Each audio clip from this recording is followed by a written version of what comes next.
We are really delighted to have you with us for this conversation this afternoon. Thanks for being with us. Dr. Pantazopoulos has a PhD from the EUI from 2019, and his main area of focus is the protection of the environment during armed conflict. He will speak with us about that topic today as well. So we're eager to hear your talk, and we will first hear you, then open for questions and answers, both from our own internal team here and from the crowd that is listening to us live, whether through the Zoom or on Facebook.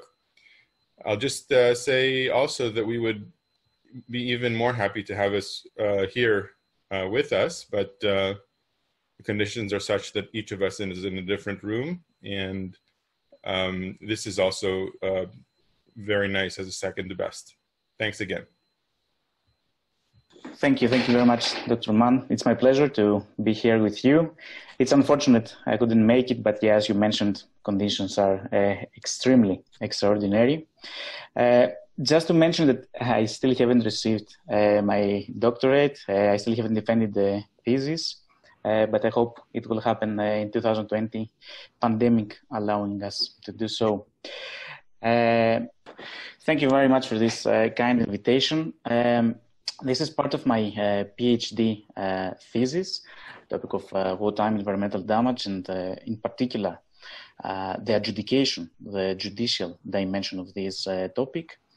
I have examined the topic through different angles. However, recently I have been captivated by this idea, by this concept of the environmental rule of law, quite fresh, new idea within the international environmental law realm.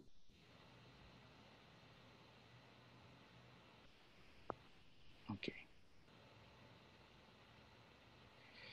As you mentioned, my PhD thesis is on the protection of the environment during and after armed conflict. So this is, let's say, in a chronological order, the final part, the final component, issues of responsibility and reparation.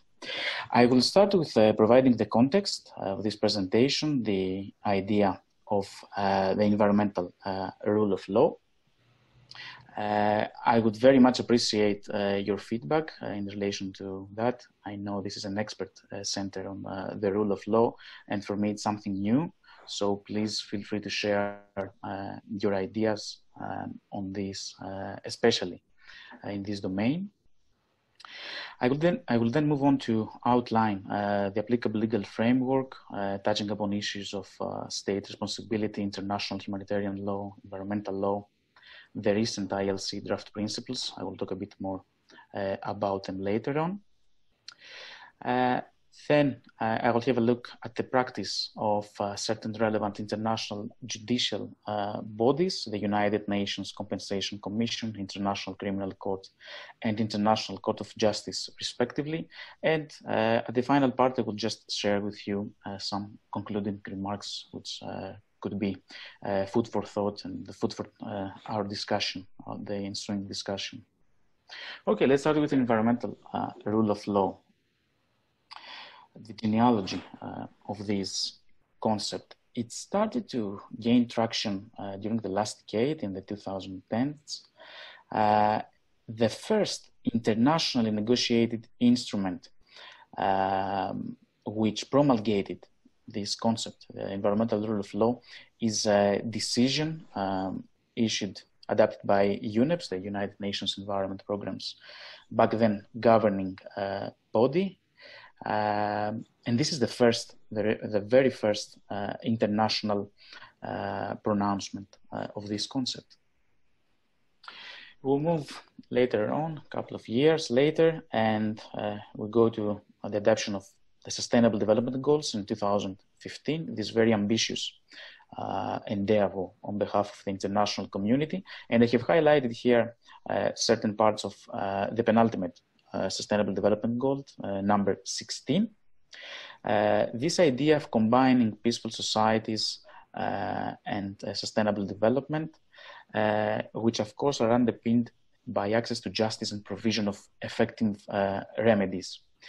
These are components of environmental rule of law, and this idea of a peaceful society brings us also closer to protection of the environment in relation to armed conflicts, the PERAC concept. In 2016, the very influential IUCN, the International Union for the Conservation of Nature, adopts the World Declaration on the Environmental Rule of Law. It's 5 pages long. I have just highlighted a specific sentence to demonstrate how the IUCN perceives the concept of environmental rule of law. So far, it seems that environmental rule of law is a conceptual and policy framework focusing on substantive and procedural rights. And it is also premised on the idea of effective implementation and enforcement of international environmental law.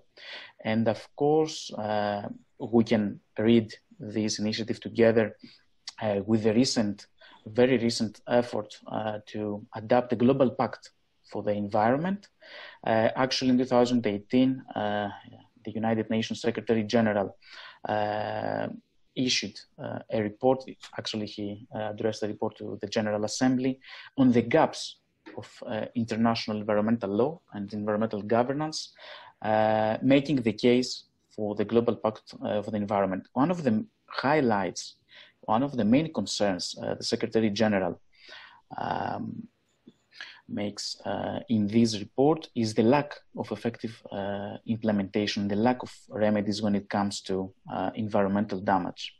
Of course, the focus goes on peacetime environmental damage, but I would strongly claim that we shouldn't discard wartime environmental damage. Last year, UNEP also published its first global report on the environmental rule of law.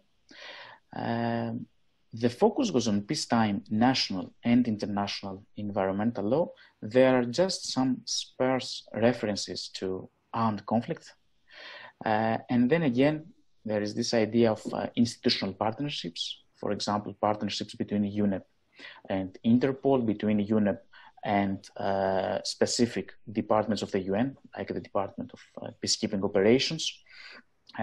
But the report is very honest and clear in that these partnerships do not focus exclusively on the environmental rule of law.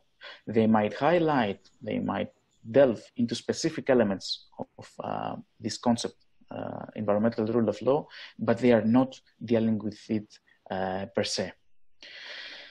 So at the moment, I have come up with 2 main questions I would like to research more. And of course, if you have identified more, please share them with me. The first one is a common trope within international environmental law. It's this omnipresent tension between legal predictability, legal certainty as an essential component of rule of law in general versus these open textured standards, the so-called principles, international environmental law principles, which of course are more flexible. In many occasions, their scope is not strictly delimited. And of course, all these IEL principles are subject to updating, of course, on the basis of new scientific developments. This is the first concern. It's more general. It's a general concern when it comes to international environmental law versus rule of law. And the second is that, as I mentioned above, environmental rule of law, at least in its inception and conception right now, it is preoccupied with peacetime international environmental law.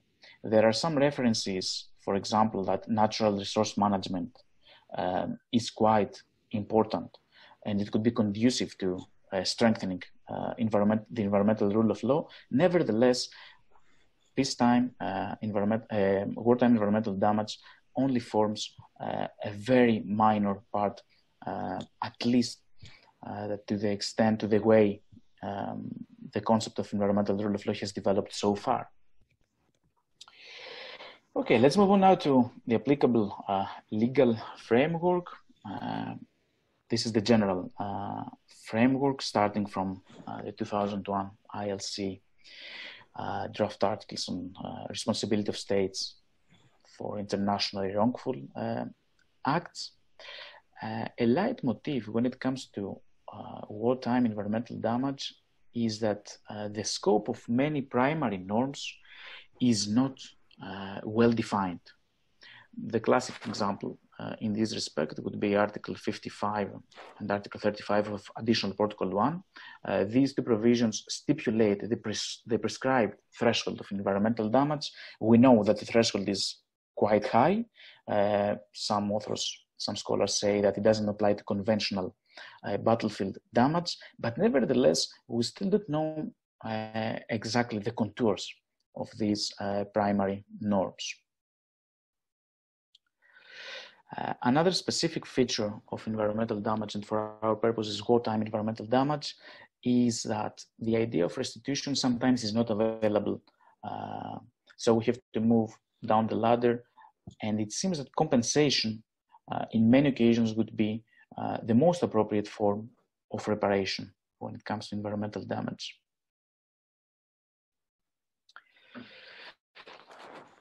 I don't want to focus more on the general framework. I would rather focus on this one, Draft Principle 9. The ILC included this topic, the topic of protection of the environment in relation to armed conflicts, in its agenda 9 years ago, 2011. And last summer, 2019, it adopted on first reading certain draft principles on this topic. These principles span the entire conflict cycle. They address issues pertaining to the pre-armed conflict stage, in bello and post-armed conflict stage, and of course, situations of occupation. And there is one specific draft principle, the one I have included here in 9 paragraph 1. It's entitled State Responsibility, and again, I have singled out 2 specific parts. The first one in green is just a kind reminder that wartime environmental damage is not compensable per se. It has to be linked to a violation of another primary norm. And I think that this is legally accurate. The ILC got it right in simpler terms. The second part, the one highlighted in red, it crystallizes a significant development within the realm of international law, the idea that environmental damage per se is compensable under international law. There have always been hints and judicial pronouncements to this end, especially in the last century, but it's quite important to have it in an international instrument, and I hope it will survive the second reading of the ILC draft principles, which is supposed to take place in the summer of 2021. Now moving on to more specialized regimes, international humanitarian law, the famous Article 91, again of Additional Protocol 1. I have highlighted the first part to remind us that Additional Protocol 1 applies to international armed conflicts. Of course, we know very well that the legal machinery in international conflicts is much more developed than its counterpart in non-international armed conflicts. And this is another example of this, another instantiation of this discrepancy. And the second is a very interesting part, very interesting passage, if the case demands. The idea here is that a violation of the 4 Geneva Conventions or of Additional Protocol 1 will not suffice. We also need the occurrence of harm, of damage, so that the state would be liable to pay compensation. The ICRC customary IHL study more or less confirms the general framework and the specialized IHL framework. It also introduces an innovation in that, pursuant to the ICRC, these provision, this rule, applies equally to international and non-international armed conflicts, which of course, this does not emerge from additional Protocol 1, because as we said, it's only applicable to international armed conflicts. And again, we have this very interesting question: what about individuals? Could we deduce an individual right to reparation for violations of IHL causing environmental damage? The ICRC hastens to add that this is not the case so far. Of course, there has been increasing work since then, since the mid-2000s, when the ICRC study was issued, and it seems there is a trend towards acknowledging individual right to reparation, but still we can't safely argue that this is the lex lata. The second special regime, international environmental law. Again, we can have a look at the ILC's work. There is this reference to prompt and adequate compensation for victims in its 2006 draft principles.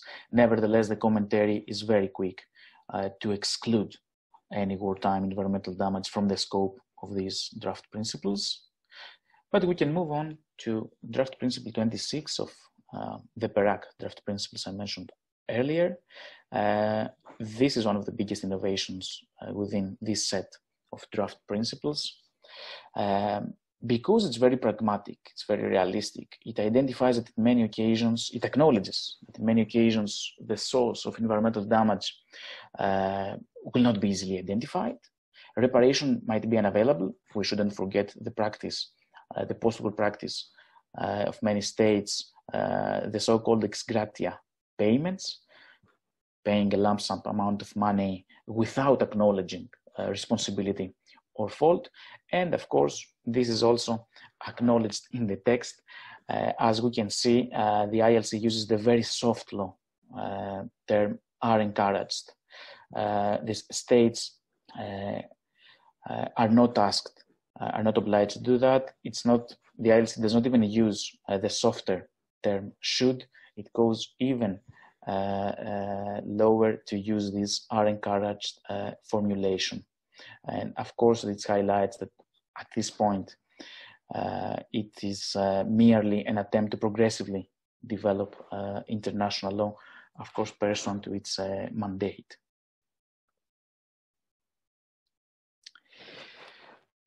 Provided that international environmental law continues to apply in wartime, we could draw certain conclusions from the application of the polluter pays principle. We could deduce a duty to compensate or remediate preventable harm. And of course, this is how international environmental law could fill certain gaps in the effective implementation and enforcement of international law pursuant to the underlying rationale of the environmental rule of law. However, we should mention at this point that it's not, it can be controversial. The idea that the polluter pays principle applies in times of armed conflict is a controversial idea, sometimes is met with skepticism by states. I would also like to briefly touch upon these two United Nations General Assembly resolutions. They concern the bombing of the Jihe electric power plant, which is situated in Lebanon by Israeli forces in the 2006 armed conflict. I have just included this reference to demonstrate how important and at the same time how difficult it is to distinguish between primary and secondary norms. The idea of responsibility as a primary norm and the idea of responsibility which entails legal consequences, making it good, reparation in other words, as a secondary norm. The General Assembly, of course, is a political body. We're not expecting from it to delve into delicate legal qualifications. Nevertheless, in my reading, the idea, the usage of the word responsibility in this occasion does not demonstrate secondary obligations imposed on Israel. And another omnipresent within IHL, what happens in non-international armed conflicts. As I mentioned earlier, the legal framework here is underdeveloped and definitely much less developed than the one in international armed conflicts. There is no environment-specific provisions for example, in Additional Protocol 2, whereas in Additional Protocol 1, we have two of them, Articles 35 and 55. And a general problem, the question whether and to what extent non-state armed groups are bound by IHL. Of course, I think now there is a general consensus that they are bound by IHL. However, what happens with international humanitarian law, it's still not clear. The ILC in the recent draft principles, it just mentions that the practice is inconclusive. It can go both ways. So there is no specific draft principle focusing on the responsibility of non-state armed groups. And moving on to the practice of international courts, I have singled out three of them: the United Nations Compensation Commission, the ICC, and the ICJ. The first one because it had to deal, it was mandated to deal with environmental claims, and the other two, the International Criminal Court and the International Court of Justice, because they are very significant and influential institutional actors in international affairs. Okay, let's start with the United Nations Compensation Commission. It was instituted in the aftermath of the Iraqi invasion and occupation of Kuwait in the early 90s. And of course, it was an innovative endeavor. Up to this date, there has never been a mechanism replicating its work.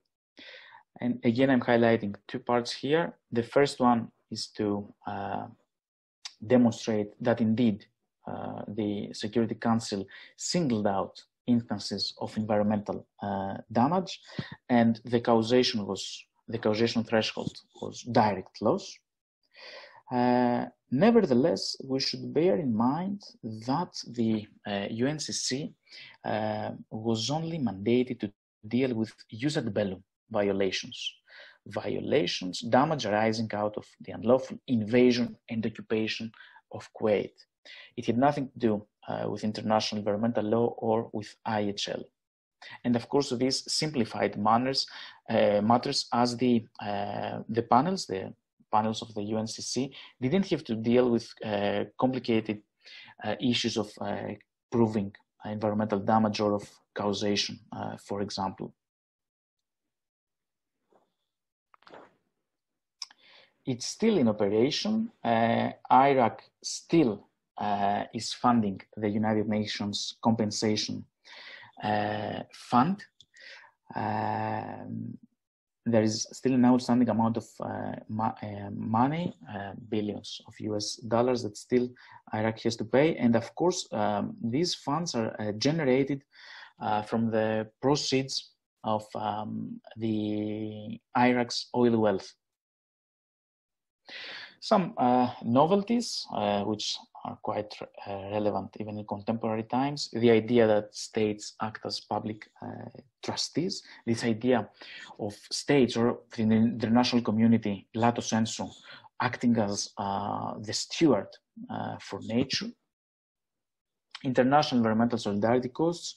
This is because 6 states that helped Gulf states abate and remediate the environmental damage in the Persian Gulf, they were compensated for these activities, and some authors have conceived of this development as international environmental solidarity costs. the idea that UNCC came close to endorsing the precautionary principle, and of course the very innovative follow-up program to track the implementation of funded environmental remediation projects. This was very innovative in its time. First, to fund all these programs, and even more so to fund the monitoring and assessment of these programs. Okay, I think I praised quite a lot the UNCC, but now it's time to put it in its proper context. The UNCC was unique. It was unique because it was instituted in the early 90s.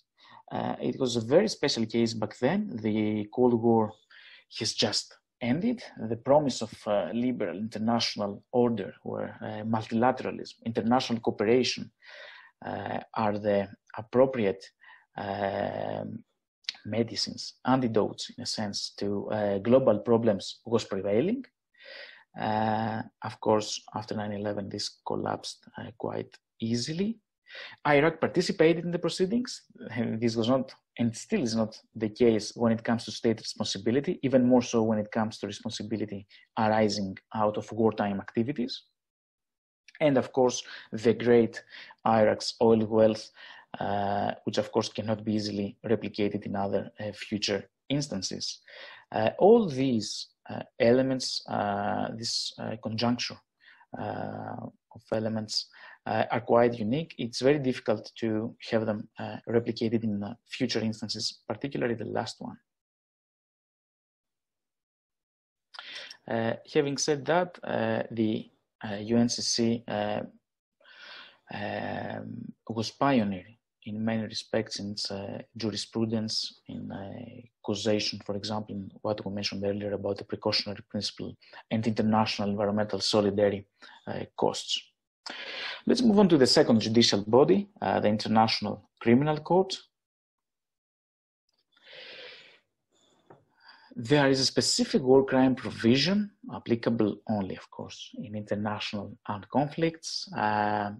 It prescribes a particular threshold of environmental damage. The one we mentioned earlier, it's very difficult to be met in conventional battlefield. Nevertheless, in 2016, the Office of the Prosecutor issues this policy paper in case election prioritization, and it singles out the destruction of the environment and the other pertinent conducts, illegal exploitation of natural resources and illegal dispossession of land. And it seems that the Office of the Prosecutor will show greater interest in prosecuting these instances. Usually, how this will happen in practice, it will be that the Office of the Prosecutor will identify underlying environmental wrongs. It's not necessarily the case that it will qualify an instance of environmental damage as a war crime, for example, or crime against humanity within its scope, rather that it will deal with underlying environmental wrongs which are conducive, which contribute to the commission of international crimes as stipulated in the ICC Rome Statute. And this is how we connect it. We can connect it with reparations. There is this trust fund for victims, which has been established through the ICC Rome Statute, and it is tasked with granting reparation to victims. And this is how the way this can happen. As I mentioned, is this idea of the underlying environmental wrong, wartime environmental damage as a means to perpetrate another international crime. Again, we have to deal with the omnipresent problem of mens rea, the required mental element in the commission, in a conduct, so as to qualify this conduct as a commission of an international crime. In many occasions, it will be very difficult to be met, especially, for example, when it comes to the commission of genocide. this is the 2016 policy paper, but I would like also to shed some light on the practice, the jurisprudential practice of the ICC, and I have singled out the Al-Mahdi reparations order. Al-Mahdi was found guilty for the commission of the war crime of attacking protected objects, religious and cultural objects in Mali, in Timbuktu. Actually, these protected sites, they were sites also protected under the World Heritage Convention, and that's why I'm focusing on this specific reparations order. It's not about natural environment or environmental damage per se. It's of course about cultural property and damage to cultural protected sites. Nevertheless, I think it's quite relevant for our purposes because of this link the World Heritage, the 1972 World Heritage Convention draws. The way it links cultural and natural heritage sites, the sites of outstanding value, as it mentions. And I think in a sense that this reparations order could act as a harbinger of what could happen in the future when environmental damage claims will start arriving at the office of the prosecutor. It might be ironic or sad in a sense, but it could also be helpful. The idea that persecuting environmental damage, wartime environmental damage, which has occurred on the territories of indigenous communities, it might be easier to persecute this damage. Why is that? Because of the special relationship these communities have with their, sorry, just checking. Okay. With the surrounding landscape. They have a special spiritual, cultural, and environmental social relationship with the surrounding landscape. So in their case, in the case of territories inhabited by indigenous people, it might be easier to make the case for this idea of the underlying environmental wrong leading or contributing to the commission of international crime falling within the jurisdiction of the ICC. This is what the court ordered reparation for in the case of Al-Mahdi. He prioritized individual reparations. Nevertheless, he didn't shy away from the challenge. It also ordered reparations to the Malian state as best represented by the local Timbuktu community, and quite importantly, to the international community per se. It's the first of its kind. That's why I'm trying really hard to emphasize its importance. It's the first time we have this idea that reparation is also owed to the international community, broadly speaking. It was symbolic. It was only €1, and it had to be handed over to UNESCO as the best representative of the international community. Nevertheless, even for these symbolic reasons, I think it's quite important to bring it to the discussion. And lastly, I'll be focusing on the ICJ, the International Court of Justice, the World Court, and its recent 2018 Costa Rica versus Nicaragua compensation award. Of course, this is not a wartime case. It's a peacetime case. This judicial saga between Costa Rica and Nicaragua, which has spanned throughout the last decade. And in 2018, we have the compensation award. Costa Rica was alleging that Nicaraguan forces had intruded into its own territory, and they have conducted certain works on the canal, which brought about environmental damage. And this is why it was asking for compensation by the International Court of Justice. The International Court of Justice granted this claim. It was the first time, again, we had reparation for a claim of environmental damage. And this is how it's formulated. It formulated its reasoning: damage to the environment and the consequent impairment of loss of the ability to provide goods and services. It's the same idea we found in ILC Draft Principle 9, paragraph 1, the last part I had highlighted, this idea of pure ecological damage being compensable under international law. The ICJ does not shy away. It acknowledges this. It's within its jurisprudence, and now we can see, this plethora, this patchwork of initiatives: ICJ judicial pronouncement, 2018, ILC Draft Principle 2019. By now, I think it's safe to argue that this is well established within international environmental law.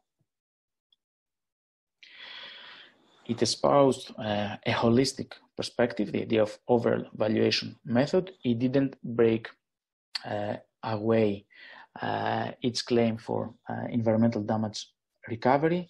It just considered and granted reparations on environmental damage as a whole, approaching the ecosystem again as a whole, this idea of holistic perspective. Nevertheless, many scholars have criticized the ICJ for not being clear on its methodology for evaluating instances of environmental damage. Of course, it held that the applicable method is this overall valuation method. Nevertheless, it was not quite specific in its methodology. However, hopefully it will have the occasion in future cases to come back to this issue and provide more clarifications. Okay, I'll try to sum up the main points of my presentation. I don't want to spend a lot of time on the legal framework. Just on this part, the PERAC draft principles, because they're specifically attuned to the particularities of wartime environmental damage. Draft principle 9, paragraph 1 is about wartime environmental damage arising out of another violation of international law in relation to armed conflict, as it mentions. These are the common problems we are facing in PERAC in protection of the environment in relation to armed conflict. Of course, the environment does not rank high enough within IHL, and understandably so in many respects. And when it comes to international environmental law, of course, the discussion is about biodiversity loss, climate change, etc. And in many occasions, wartime environmental damage is discarded, is put aside. That's why it's quite crucial to have a specific rule in the Global Pact for the Environment, if it ever materializes. At the moment, there is a specific rule in the current draft version, but I know very well that there has been a backlash to this end, and I'm not sure it will survive in the final document. And then when it comes to the practice of international courts and tribunals, we highlighted the unique case of the UNCC, unique in the circumstances of its creation, but also in its jurisprudential findings. The ICC, through the Office of the Prosecutor, voiced, in a sense, its willingness to address instances of environmental damage. However, if we have a look after 2006 in its jurisprudence, there hasn't been much on environmental damage. There have been two cases, Bemba and Taganda, where we had charges of destruction of enemy property. So it could be that natural resources could fall within this idea. Nevertheless, this part of the charges was dropped, so we don't know more since 2016. It's also the al-Bashir arrest warrant decision from the previous decade, but it very much depends on whether al-Bashir would be willing to appear before the court. That's why the Al-Mahdi reparations order is much more important. Of course, it was about cultural protected sites, religious buildings. On the other hand, there is a close link between cultural heritage and natural heritage, as evidenced, after all, by the 1972 UNESCO World Heritage Convention. So we could analogize on the basis of this reparations order for future instances. And of course, the ICJ 2018 judgment, peacetime, yes, sure, granted, no doubt about this, but still another very important institutional actor is willing to delve into these issues, into issues of environmental damage for the first time since its inception. And the last point is about the indigenous peoples, that it might be easier, especially when it comes to proceedings before the ICC, to prosecute instances of wartime environmental damage.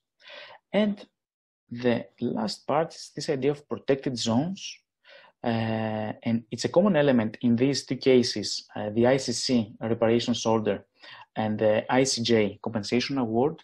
Both sites under consideration, the religious sites in Timbuktu and the canal in Costa Rica, San Juan River, they are protected sites under international law. They are designated and listed sites under the UNESCO Convention, the first one, the Timbuktu sites, and the Ramsar Wetland Convention, the second one, the canal in Costa Rica.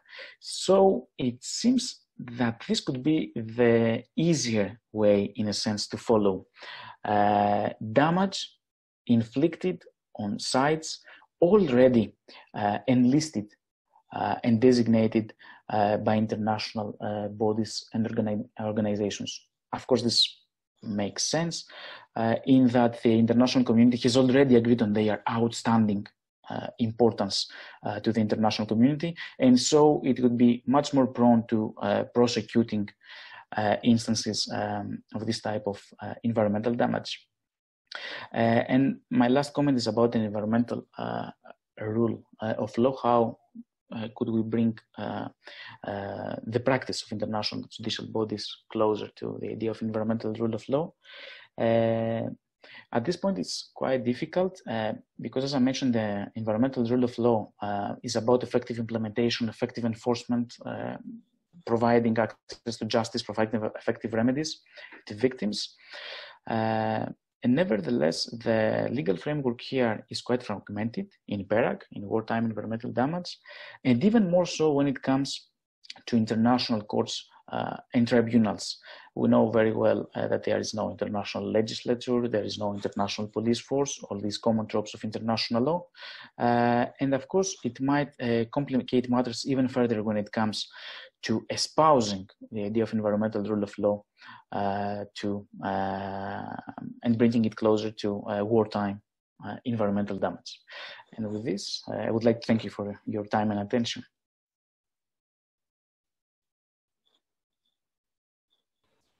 Excellent. Thank you very much for the conversation, for their talk. I will have some comments and thoughts of my own later on in the conversation, but I see that part of us have already raised their hands. The first question that we have came from one of our attendees, Johanna Vecht. And she asks, which role do you think NGOs can play in pushing for investigations into environmental damages at the ICC? But I will also add into environmental damage during armed conflict more generally. It's a very interesting question. And to be honest, I'm grappling with this question because I'm also the legal and policy analyst of the Conflict and Environment Observatory, an NGO working on issues of environmental damage. And of course, it is a question that is also troubling us. We can draw some examples. We can draw on other examples, past examples. For example, we have the idea we had the involvement of Human Rights Watch in the prosecution of crimes in the context of the Hissène Habré case in Chad. Human Rights was a pioneer in that respect. Actually, it was the leading body, of course, in collaboration with the victims and the local community. It was not that it was leading the case on its own. We have other instances, for example, forensic architecture helping in this respect. Also, the Global Network for Legal Action, they're willing to bring cases to this end. But to be honest, I don't have a clear-cut answer. It's also one that troubles me, because another idea is that if civil society manages to bring a case within the ICC, it might, stimulate much discussion, many more actions to this end. It could also be very symbolic. And of course, it's always the case that environmental protection is lagging behind as opposed to cultural property protection in terms of the applicable framework and in terms of cases before the ICC.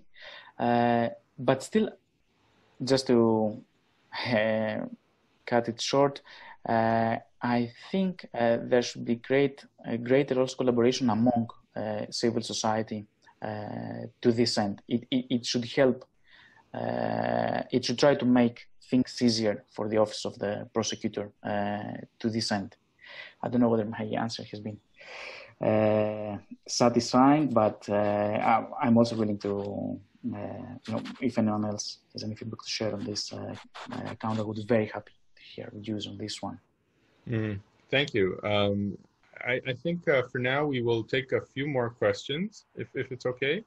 And we have Deborah Shmueli, who is a PI in the Minerva Center, who has also raised her hand, and she's an expert on environmental studies. And Deborah, would you like to just join us? Yeah.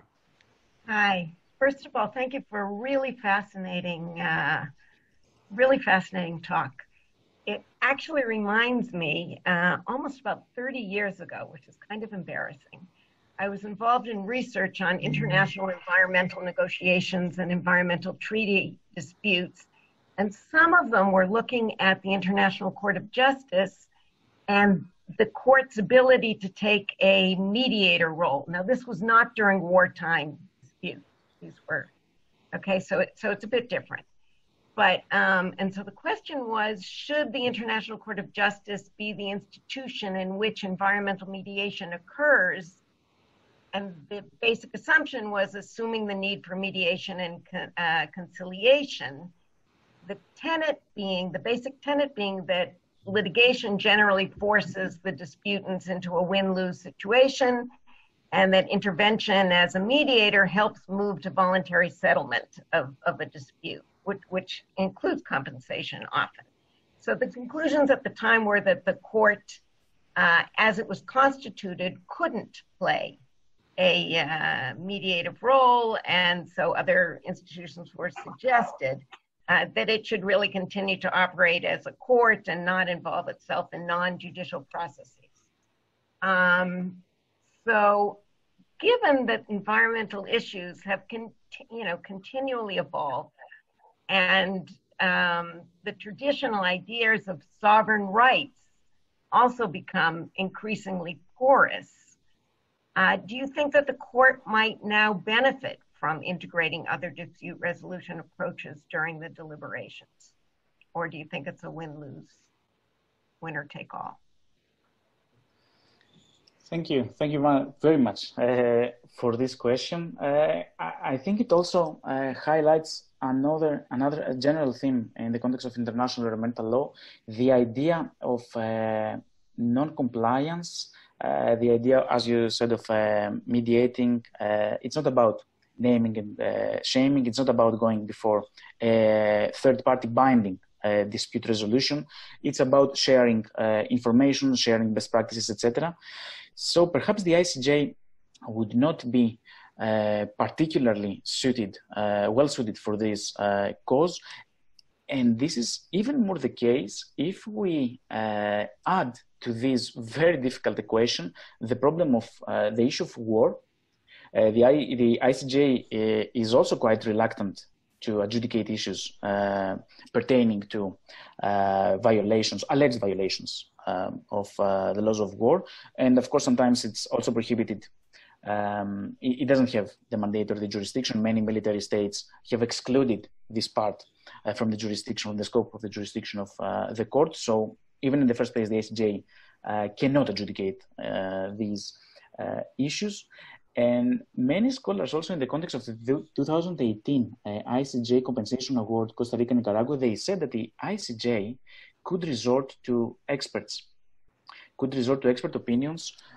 For example, and this could help also to identify or to clarify the valuation, the overall valuation method it espoused.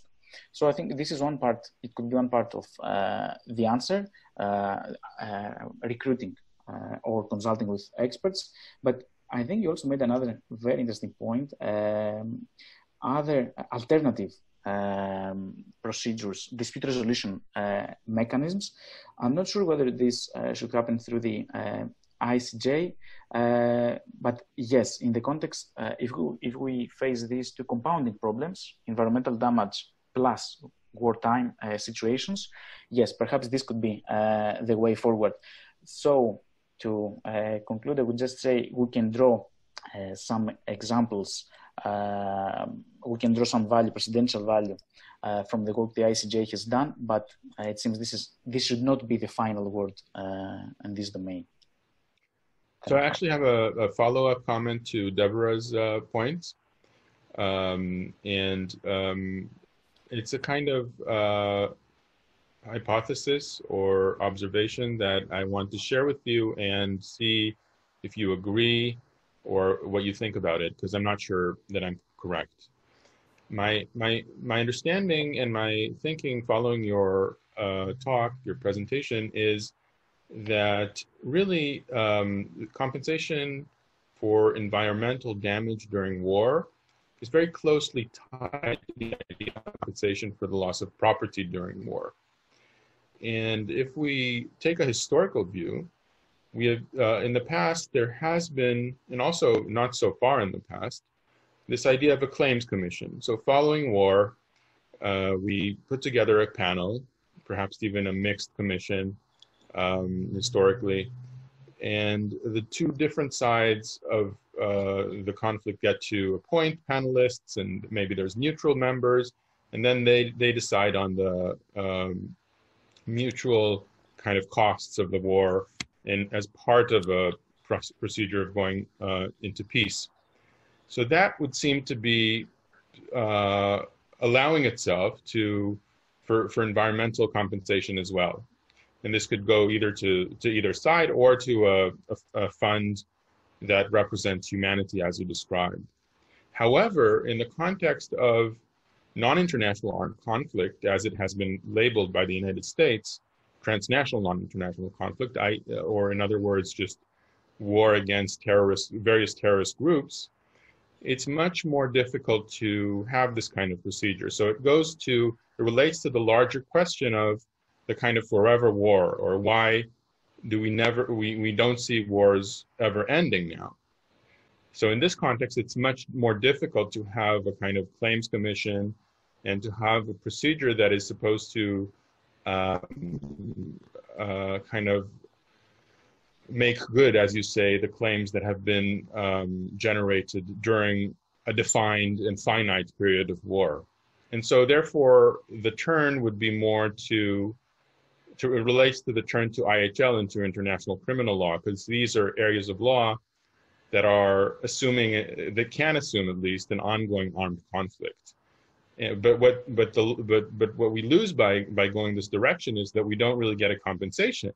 You know, the best case scenario is a kind of punishment and maybe some reparations, but it's not representative of the same kind of idea of making something good after the conflict has ended.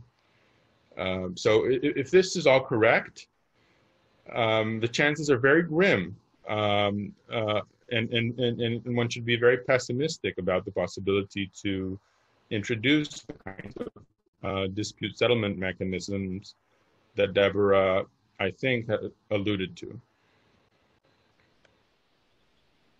Thank you. No, I can't agree more on the historical account you provided. It has always been about natural resources, qualified as enemy's property, destruction of enemy's property, not imperatively demanded by the necessities of the war. This provision dates back century, late 19th century. Of course, and pillage is another familiar idea in prosecuting these environmental crimes, which actually are natural resource crimes, which are by extension would qualify as a destruction of enemy property. Of course, yeah, this is the main component in this respect. Loss of property, as you mentioned, it would be very difficult to compensate wartime pure ecological damage, and it's also obvious in additional Protocol 1. Yes, I would also be quite pessimistic in the way you painted the picture of wartime environmental damage. Nevertheless, I think that there is some potential, limited potential. It's not groundbreaking or it will not change the world. In the draft principle I mentioned earlier, provided that it will be adopted by states, this idea of relief assistance, this idea of even if you don't, even if the source of environmental damage is unidentified or compensation is not readily available, still you could create compensation funds. States might not be willing to acknowledge and accept this provision. Nevertheless, this is what happens in practice in many occasions. They might not want to label this practice as existing law or as emerging customary international law, but in many occasions, these issues will be resolved through UNEP. So they will, for example, provide financial contributions and expertise to UNEP, and UNEP, the United Nations Environment Program, will be doing all the hard work. So in a sense, this can be seen as a win-win. Environmental damage can be remediated, and states will not be blamed, in quotation marks, for elevating this practice to accepted international law. This is the practice so far. Yes, when it comes to dispute settlement methods, I'm also not very optimistic, but also I cannot rule out these developments. After all, it's quite unpredictable. Right, of course. Everything is unpredictable now. I have a question from an attendee here named Anne Dinelt. Maybe you see her question as well. She's asking, if we talk about an environmental rule of law, what role play human rights courts and committees? Yes, thank you, Anne. Anne is also working on this topic, and she has done great work on the linkage between wartime environmental damage and human rights law. It's true, Anne is right in this respect. The whole idea of environmental rule of law is premised to a great extent on human rights, bodies on fundamental rights, as they refer to them. And it's an essential component of the environmental rule of law. So yes, this could also be another extension if we espouse this approach, the environmental rule of law approach. We should also be looking at human rights courts and committees. However, I'm also a bit pessimistic in this respect. It seems that the situation is quite complicated even on its own. Perhaps human rights courts and committees addressing wartime environmental damage, I cannot, of course, rule this out, but still I think there is a long way to go there. Recognize right to clean and healthy environment, agree that it is applicable in wartime etc., etc. But yes, it is an essential component of environmental rule of law, no doubt about this. Okay, excellent. We have another question from a user named person, presumably named EBT. I don't know who she or he is, but I'm happy with the question as well. Here she asks, regarding ICC, can you comment on the victim's communications to the Office of the Prosecutor in 2014, which allegedly triggered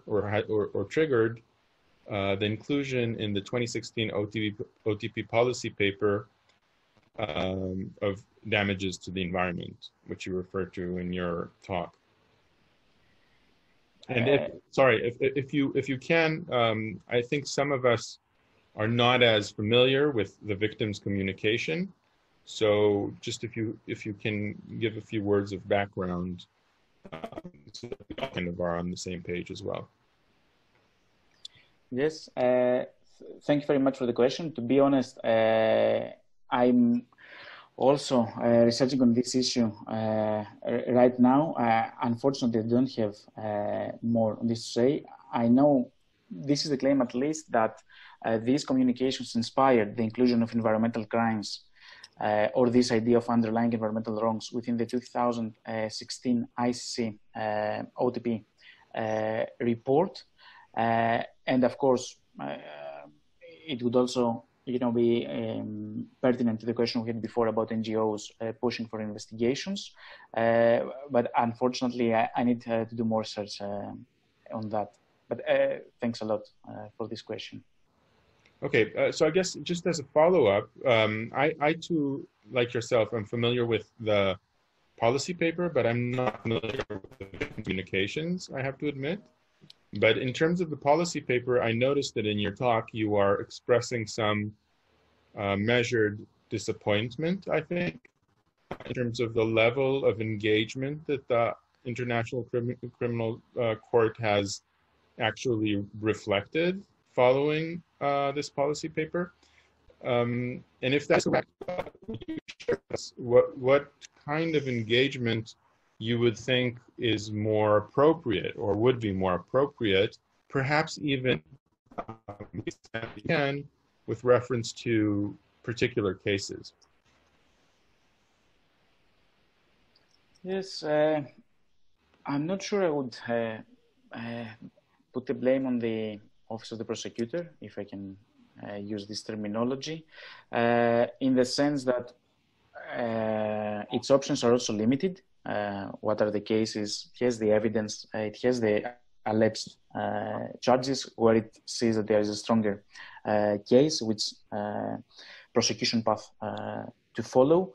So, no, I would just say that at this point, I think we need more time to properly assess the relevance of this policy paper or the involvement of the Office of the Prosecutor in the prosecution of environmental crimes. I just to summarize, I think I would say it just needs more time to properly assess it. It's not like there is a missed opportunity. The civil society or international community, broadly speaking, missed. And of course, this is also linked to the question we had earlier about NGOs. Perhaps also civil society could also play a stronger, more collaborative, more facilitating role in this respect. Okay, since you gave a mention earlier on to the Global Legal Action Network, I will say that myself, I'm a part of the Legal Action Committee on that organization, and I will say publicly here, as well, on Facebook and whatever, that if you have ideas, we are always open to discussing, and this is an area of great interest as well. Now, following that, I want to focus on a follow-up to a previous talk that we had here. We had a talk by a scholar named Ori Sharon previously, who was working on climate change issues.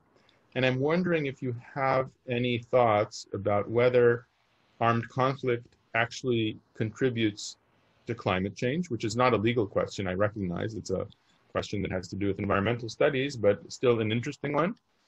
And if so, if it does have a contribution to climate change, do we have a way of focusing on that in particular through a legal lens? It's a great question. I think it's one of the most pressing issues nowadays in the realm of PERAC, protection of the environment in relation to armed conflicts. Its relationship with climate change. The established terminology, okay, as you said, it's not a legal analysis, but this is my take. At least the established terminology as, you know, climate change as a threat multiplier, including posing additional threats to armed conflict. Of course, it's a bidirectional relationship in the sense that armed conflict and the concomitant environmental damage, I have in mind right now illegal trafficking,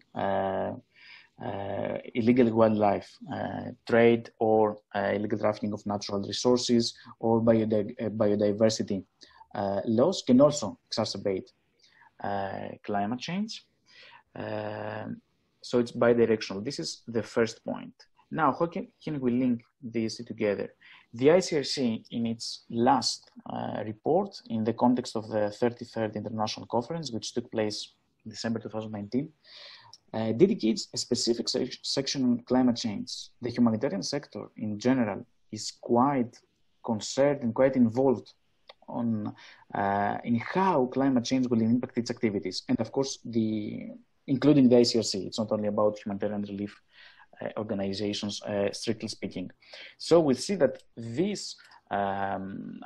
idea of climate change and the problems it poses, it's also creeping into the very strong hard domain of IHL, the activities of the ICRC. They are now seriously talking about it, how to deal with this, how it exacerbates the vulnerabilities of conflict-affected population or internally displaced persons. So this is a second prong of my answer, raising awareness of the problem and its connections to armed conflict. And the third one, I think, just to provide fuller answer, is the relationship between peace and security and IHL.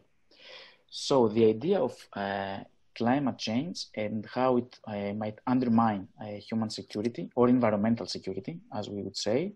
And of course, we know the United Nations Security Council is willing to take on the issue of climate change, even though they are very strong opponents. For example, some veto states saying that this is not the appropriate forum because they're afraid of the potential securitization of these issues. And they have some fresh examples in mind, like Libya, where securitization might lead. So Security Council could emerge as a potential forum of discussing these issues. But on the other hand, we have also UNEA, the United Nations Environmental Assembly, which has again spoken of environmental security. But if we adopt a broader perspective, one could say that we might have also competing mandates here, or overlapping mandates that might lead to fragmentation. And then again, what happens with IHL or wartime protection, strictly speaking? It's not part of the hard mandate of the Security Council or of UNEA. Will we be dealing adequately with these issues, or is it the case that climate change might conceal the discussion, might take over the debate? I think this would be the third part of my answer. So it is very much pertinent. Humanitarian organizations are very much willing to address the connections. However, I think at this moment we are missing a unifying, coordinating actor of all these threats. It's again a fragmented landscape.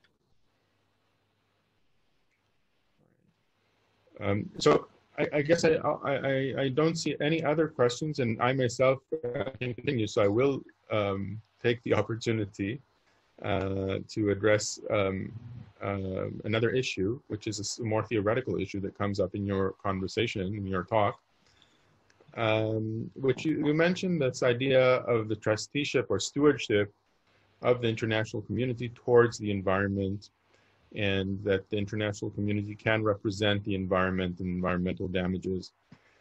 And I'm wondering whether, in fact, in some cases, this idea is kind of reducing the possibility of some particular stakeholder, whether a state or a non-state actor, to make the relevant claims for a damage that is basically to themselves. Or to make things more simple, when we think of things as protected by the international community, we tend to think of them less as the natural resources of a particular state.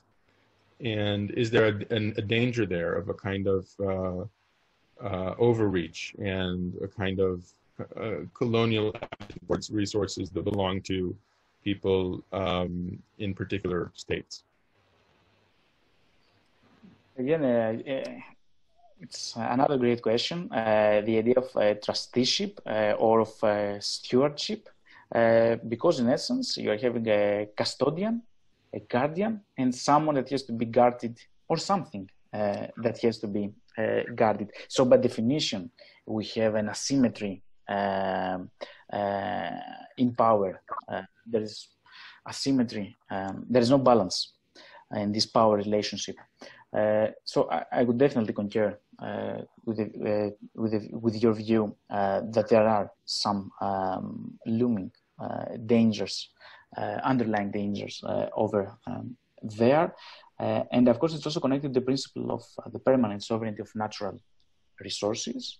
If, for example, you have a protected site which also hosts natural resources, valuable natural resources, and you designate this protected site as if you recognize it internationally through the competent bodies of the UNESCO Convention or the Ramsar Convention, then in a sense you internationalize its protection.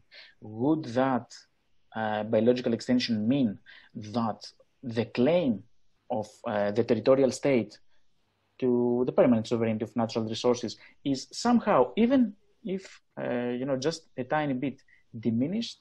And of course, there is some danger here when we're using these concepts. Yes, I cannot but agree, and I'm not saying, yeah, this is the final word, or this is the only and exclusive way forward. Okay, excellent. I think that we have now kind of exhausted the questions that we have from the audience, and I also had my opportunity to pick your mind a little bit, unless there's something that I haven't seen, and if you're here and you hear me and you see something that I haven't seen, shout. But I see Ido is saying probably not, and I see Kobe, a very good student of mine, thanking you, and I want to join Kobe in thanking you in the name of the center. I think it was a very, very illuminating conversation, and I look forward to follow up and to follow your work in this area. Thank you. Thank you very much. Okay. For this opportunity. All right. Take care. Thank you. Thank you very much. Stavros.